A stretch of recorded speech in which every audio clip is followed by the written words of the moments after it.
अगर आपके शरीर में भी बहुत ज़्यादा अकड़न, दर्द, हमेशा कमज़ोरी, हमेशा थकावट रहती है, तो बस ये वाली रेसिपी आपके लिए ही है। आज हम बनाएंगे गर्मियों के स्पेशल लड्डू, जो सिर्फ दिन में एक खा लो और शरीर हष्ट पुष्ट तंदुरुस्त हो जाएगा। इसको बनाना बेहद आसान है। और सबसे पहले इसको बनाने के लिए कढ़ाई में हमने डाला है 1 से 2 चम्मच के करीब घी, और उसमें डाला है मैंने आधा कप के करीब बादाम, और थोड़े से ही मैंने डाले हैं काजू। उसके बाद ना मीडियम टू लो फ्लेम पर इसे तब तक के लिए भुनना है जब तक कि काजू और बादाम का हल्का हल्का सा कलर चेंज ना हो जाए। इतना अच्छे से हमें यहाँ पे भुनना है। तो आप देख सकते हैं कि हमारे काजू और बादाम का हल्का हल्का सा कलर चेंज हो गया है। काजू के ऊपर वाली जो परत है उसका कलर यहाँ पे हल्का ब्राउन हो गया। मैं आपको नज़दीक से दिखा दे रही हूँ। तो बस इसी स्टेज तक हमें यहाँ पे काजू और बादाम को भुनना है। तो अब ना हमारे काजू और बादाम बहुत अच्छे से भुन गए हैं। तो अब ना किसी दूसरे बर्तन में हम इसे निकाल लेते हैं, और बस दूसरी तरफ हमने वही कढ़ाई चढ़ाई, उसमें डाला है 1 चम्मच के करीब घी। तो घी डालने के बाद इसमें डालना है 2 कप भर के मखाने। मखाने के फ़ायदे किसको नहीं पता, अगर आपको नहीं पता तो मैं आपको बता दूं। जिसके शरीर में भी थकावट रहती है, शरीर में कैल्शियम की कड़ी कमी है, जोड़ों में दर्द रहता है, घुटनों में दर्द रहता है, या फिर शरीर में अकड़न रहती है, तो हमेशा आप अगर 1 कप भर के मखाना खाएंगे घी में रोस्ट करके, तो ये सारी की सारी प्रॉब्लम ख़त्म हो जाती है। तो बस इतने हेल्दी मखानों को हम हमारे लड्डू में शामिल ना करें, ऐसा कैसे हो सकता है। तो मखानों को भी बहुत अच्छे से भुनना है। मखानों को भुनना इसलिए ज़रूरी है ताकि जो हमारे लड्डू है इसकी जो सेल्फ लाइफ है वो अच्छे से बढ़ जाए और हमारे लड्डू ख़राब ना हो, किसी भी चीज़ में सीलन नहीं रहनी चाहिए। तो बस मखाना को भी भून के एक अलग प्लेट में निकाल लिया है। तो अब ना मेरे पास एक गट यानी कि खोपरा था, उसको मैंने यहाँ पे घर पर ही बारीक घसकर जो हमारा खोपरे का बुरादा है वो बनाया है। आप बाज़ार के खोपरे का बुरादा भी यूज़ कर सकते हैं, लेकिन मैं हमेशा जब भी लड्डू बनाती हूँ तो घर का जो खोपरा है उसका खुद से बुरादा बनाकर यूज़ करती हूँ। मुझे ज़्यादा भरोसा है उस पर कि वो ज़्यादा गुणकारी है। और अब ना 1 कप के करीब मैंने यहाँ पे खोपरे का बुरादा डाला है, और बुरादा डालने के बाद भी इसे लो टू मीडियम फ्लेम पर हमें लगातार भूनते रहना है जब तक कि बुरादे से हल्की हल्की सी भीनी भीनी सी खुशबू आनी शुरू ना हो जाए। आपको ध्यान रखना है गैस का फ्लेम हाई नहीं रखना, नहीं तो हमारे खोपरे के बुरादे का कलर चेंज हो जाएगा ज़्यादा, और वो ऊपर से नीचे तक अच्छे से जल जाएगा। इसलिए इस बात का ध्यान रखें। लगातार जब भी आप खोपरे का बुरादा डालें तो लगातार इसे चलाते रहें।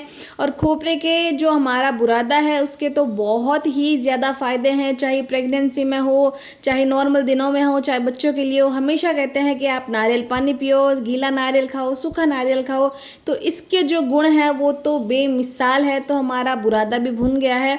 तो अब ना एक मिक्सी के जार में हमारे भुने हुए काजू बादाम हमने यहाँ पे डाल दिए हैं, और उसी मिक्सी के जार में हमें यहाँ पे डालना है खोपरे का बुरादा।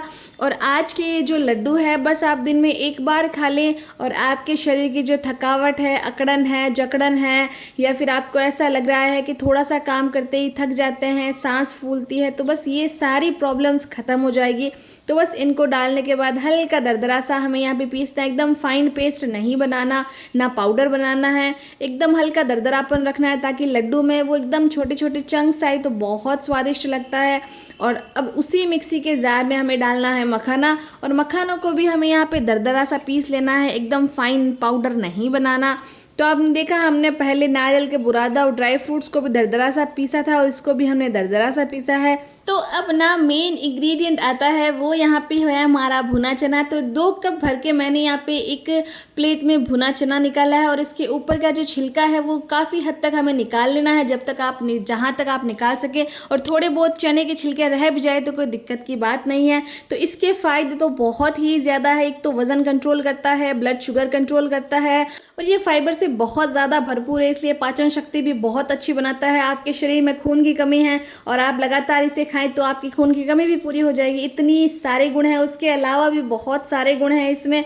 और अब ना हमने काफ़ी हद तक इसके छिलके निकाल लिए हैं, थोड़े बहुत रह गए हैं। इसको भी मिक्सी के जार में डालकर हमें यहाँ पे अच्छे से पीस लेना है। और अब बन गया बिहार का फेमस यहाँ पे सत्तू का पाउडर।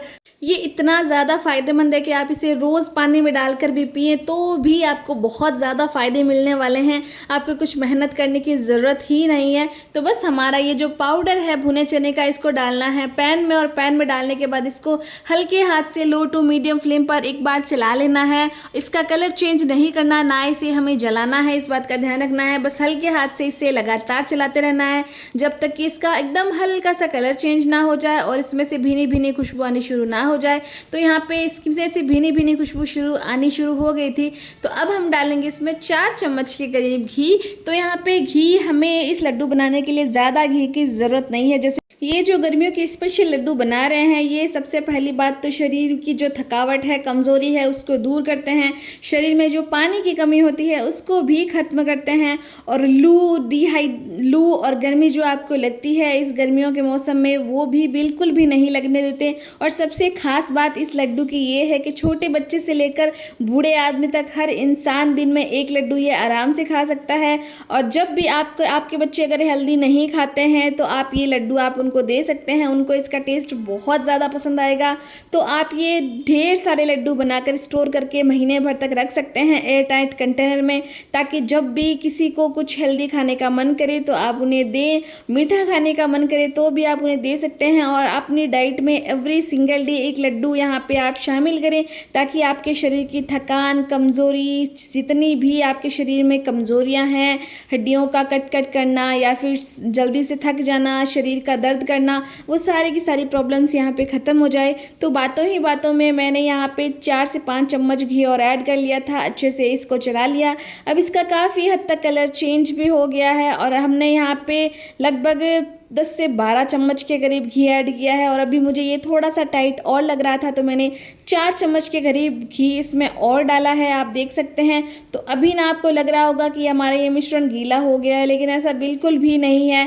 थोड़े ही टाइम जैसे हम इसे चलाते जाएंगे, हमारा जो सत्तू का पाउडर है काफ़ी अच्छे से सारा का सारा जो हमारा घी है ऑब्जर्व यहाँ पे कर लेगा। तो अब ना यहाँ पे ये बनकर तैयार है। तो अब ना हमारे जितने भी सूखे इंग्रेडिएंट्स हैं उन सभी में हमारा ये जो मिश्रण है वो गर्मा गर्म हमें यहाँ पे डाल देना है।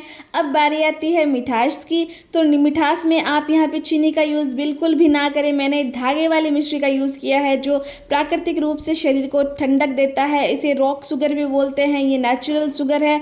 तो इसका पाउडर बना के लिया है मैंने आधा कप के करीब, क्योंकि ये बहुत ज़्यादा हेल्दी है, शरीर को ठंडक देता है। इसलिए लड्डू में या फिर कोई भी हेल्दी चीज़ बनाए उसमें या तो गुड़ का यूज़ करें या आप मिश्री का यूज़ करें जो कि धागे वाली होनी चाहिए। अभी हमारा ये जो मिश्रण है बहुत ज़्यादा गर्म है, इसलिए मैं इसे चम्मच से यहाँ पे अच्छे से जितना हो सकता है उतना अच्छे से चम्मच से मिक्स कर रही हूँ। जब हमारा मिश्रण हल्का सा ठंडा हो जाएगा तब अब आप इसमें हाथ का भी यूज़ कर सकते हैं। तो आप देख सकते हैं कि मैं चम्मच से कितना अच्छे से मिक्स कर रही हूँ। बस एक बार आप ये लड्डू बनाइए, खाइए, आपको पता चलेगा कि ये कितने ज़्यादा स्वादिष्ट है। आप इनसे ऑब्सेस्ड होने वाले हैं। आपको ऐसा लगेगा कि जैसे हर बार लड्डू बनाने चाहिए आपको इतनी ज़्यादा तंदुरुस्ती, फुर्ती और इतनी ज़्यादा इम्यूनिटी बूस्ट यहाँ पे आपके शरीर में महसूस होगी, क्योंकि मेरे घर में तो हमेशा बनते ही रहते हैं। तो मुझे पता है कि ये लड्डू कितने ज़्यादा हेल्दी है हमारी बॉडी के लिए। तो अब ना इस मिश्रण को हाथ से बहुत अच्छे से मिक्स किया है और अब ना मैंने यहाँ पे थोड़ा सा मिश्रण लिया है जिससे हम लड्डू बांधना शुरू कर देते हैं। तो यहाँ पे देखा मैंने मीडियम साइज़ के लड्डू बनाए हैं। आप चाहें तो छोटे साइज़ के भी बना सकते हैं, बड़े साइज़ के भी बना सकते हैं, वो आपकी अपनी पसंद है। यहाँ पे अगर आपके लड्डू ना बंधे तो 1 से 2 चम्मच घी भी आप ऐड कर सकते हैं, जिससे आसानी से लड्डू बन जाएंगे। मेरे लड्डू तो आसानी से बन गए और बहुत ही डिलीशियस लड्डू बनकर तैयार हुए हैं, जो बहुत ज़्यादा हेल्दी भी है। वीडियो कैसा लगा मुझे ज़रूर से बताएं। आप वीडियो पसंद आए तो लाइक शेयर कमेंट करें, चैनल को सब्सक्राइब कर आप बेल आइकन प्रेस ज़रूर से करें। तो अब ना मैं यहाँ पे आपको ये लड्डू तोड़ के बताती हूँ कि आप खुद देखिए कि अंदर कितने छोटे छोटे टुकड़े हैं यहाँ पे बादाम के, मखाना के। कितना हेल्दी लड्डू बनकर तैयार हुआ है और एक बार आप भी बनाकर ज़रूर से ट्राई करें।